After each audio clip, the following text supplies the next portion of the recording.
Ayan guys, nandito po ako sa Blulagon. Pagtaon na ang mga children's naman guys. Ganda dito guys. Ayan.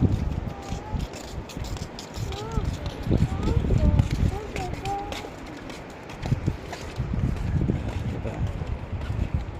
Punta tayo doon sa kanilang paliguan guys.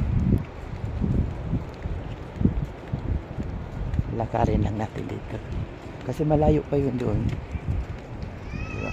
So, marami na doon tao doon, nag-uuna na guys. Diba ang ganda yung mga paligid dito guys. Yan. Naku, ang layo-layo pa dyan, diba?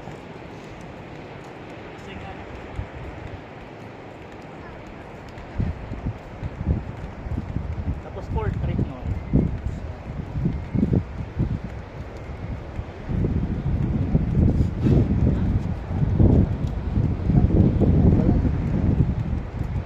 Malayo pa yan doon guys. Layo. Sige guys, I can share sa kanila. Bye bye.